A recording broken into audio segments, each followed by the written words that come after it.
بسم الله الرحمن الرحيم. وإذ قلنا للملائكة اسجدوا لآدم فسجدوا إلا إبليس أبى فقلنا يا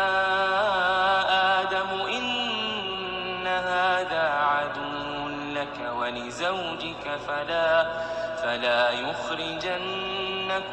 من الجنة فتشقى إن لك ألا تجوع فيها ولا تعرى وأنك لا تظمأ فيها ولا تضحى فوسوس إليه الشيطان قال يا آدم هل أدلك على شجرة الخلد وملك لا يبلى فأكلا منها فبدت لهما سوآتهما وطفقا يخصفان عليهما من ورق الجنة وعصى آدم ربه فغوى ثم اجتباه ربه فتاب عليه وهداه قال اهبطا منها جميعا بعضكم لبعض عدو فإما يأتينكم مني هدى فمن اتبع هداي فلا يضل ولا يشقى ومن أعرض عن ذكري فإن له معيشة ضنكا ونحشره يوم القيامة أعمى قال رب لم حشرتني أعمى وقد كنت بصيرا قال كذلك أتتك آياتنا فنسيتها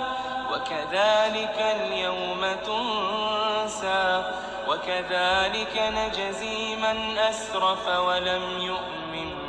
بآيات ربه ولعذاب الآخرة أشد وأبقى أفلم يهد لهم كم أهلكنا قبلهم من القرون يمشون في مساكنهم إن في ذلك لآيات لأولي النهى ولولا كلمة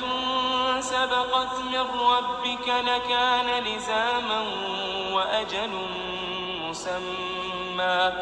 فاصبر على ما يقولون وسبح بحمد ربك قبل طلوع الشمس وقبل غروبها ومن آناء الليل فسبح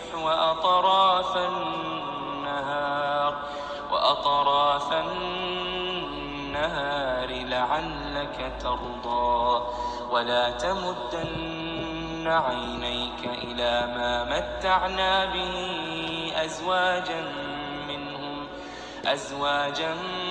منهم زهرة الحياة الدنيا لنفتنهم فيه ورزق ربك خير وأبقى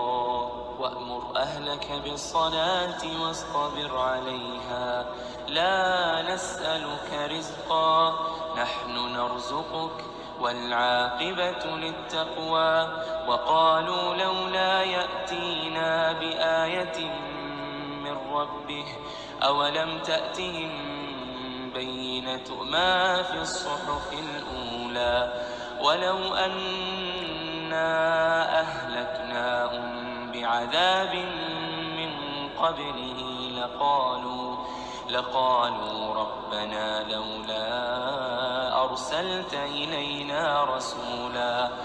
ربنا لولا أرسلت إلينا رسولا فنتبع آياتك من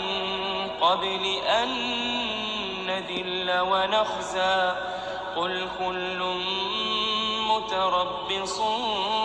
فتربصوا